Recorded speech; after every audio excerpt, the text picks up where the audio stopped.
Would you like any questions answered from the homework? Well, here we go. I'll go over the whole thing. My name is Mr. Plant. Let's get at it.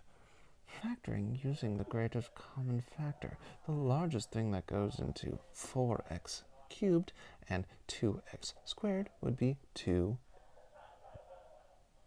We've got x to the third, we've got x squared, so they both have at least x squared.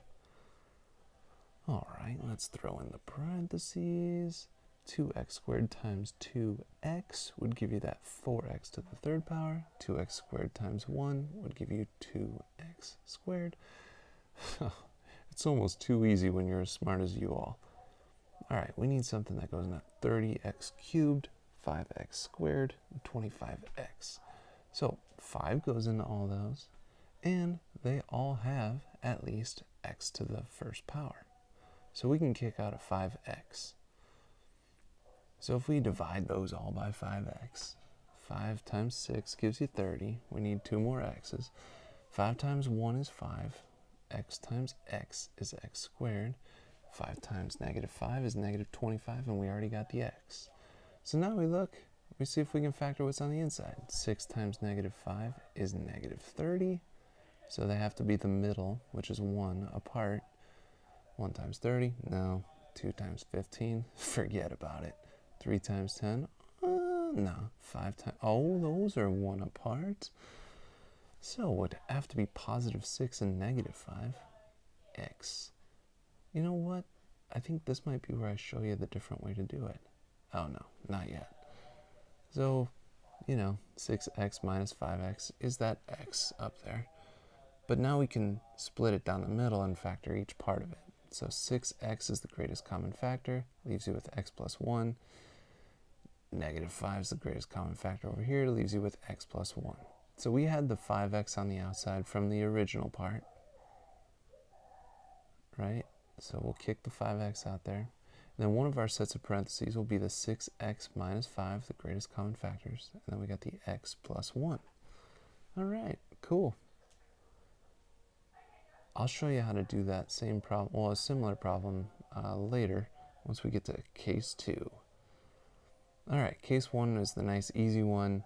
You need factors of the last number that add up to the middle number. So if it's negative, it has to be one of each, and they have to be the middle apart. So we're looking for a set that is 5 apart. So 1 and 6 or 2 and 3, which set is 5 apart? 1 and 6. And it's only apart because that last number is negative. If that was positive, then we would be using 2 and 3. So it'd have to be positive 6 and negative 1. That's the only way they add up to 5. Foil it out if you want to check your work on that. So now we're looking positive 18. It's plus, so they have to both be the same sign. And if you look at that middle term, it adds up to positive 11, so they'd have to both be plus.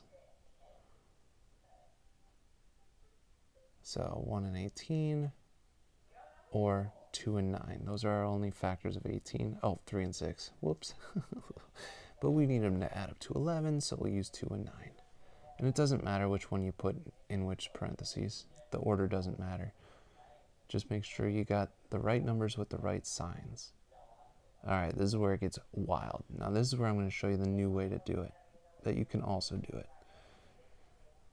So you're still going to do the same first step. Multiply the first and last term. Negative 15.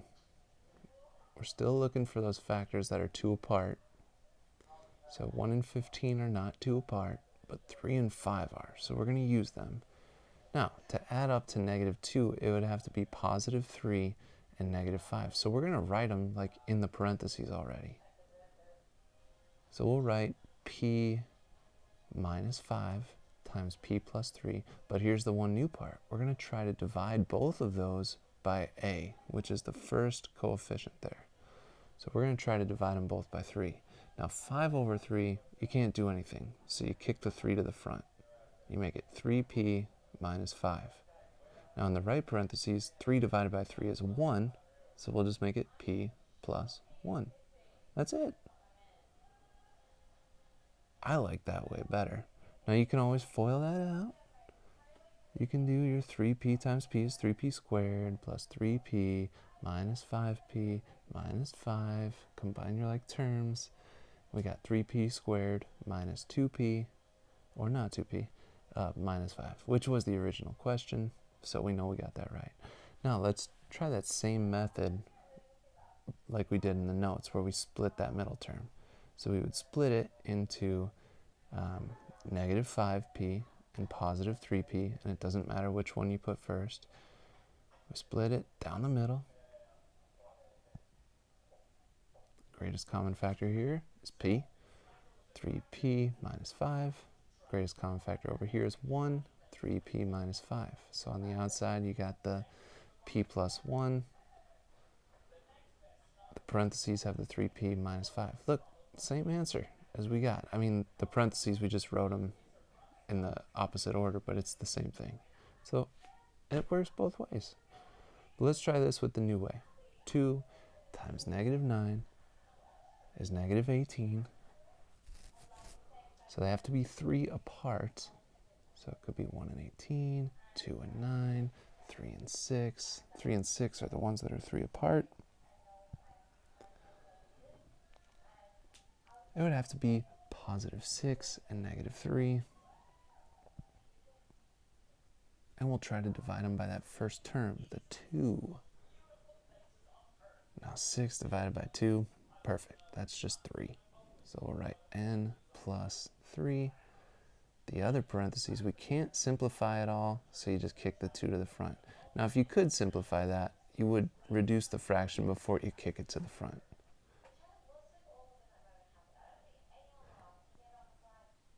Reduce if you can. That's adorable. Let's try number 7. Is there a common factor? No. 3 times positive 4 is positive 12, which means they better both be the same sign because it's positive. 1 and 12, 2 and 6, 3 and 4. Which set can add up to 8? Oh, 2 and 6. But they have to both be negative, right? So it'll be like n minus 2 times n minus 6. Again, the order doesn't matter, but we have to try to divide them by a, which is 3. 2 over 3 you can't do, so kick that 3 to the front. Make it 3n minus 2. Now 6 divided by 3, we can do that. We'll make it n minus 2. Done, son. Foil it out. It'll work. Alright. 2 times 5 is 10. Both the same. So both positive or both negative. They have to add up to 11. Oh dear. We'll use 1 and 10. V plus 1 times v plus 10, but we have to try to divide them by the 2 in the front. Oh, 1 over 2, we can't do that. So let's move the 2 to the front. 2v plus 1. 10 over 2 is just 5. Nice! Oh, special cases. Wait, are those two things we can square root? Well, there's not a greatest common factor.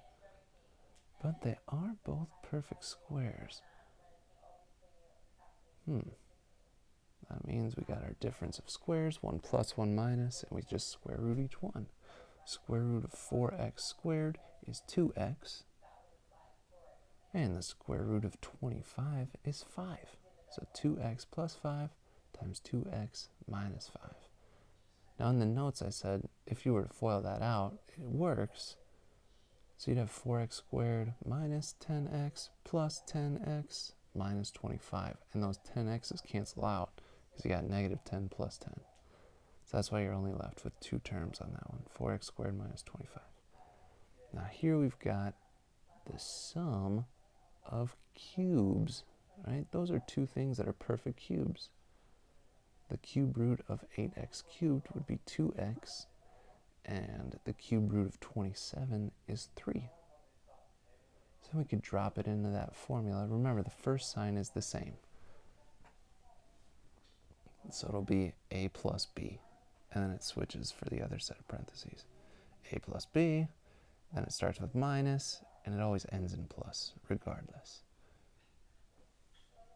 So let's make a little room.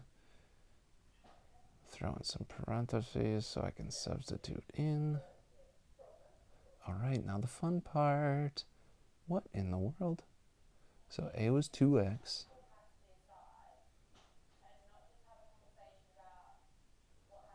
B was 3.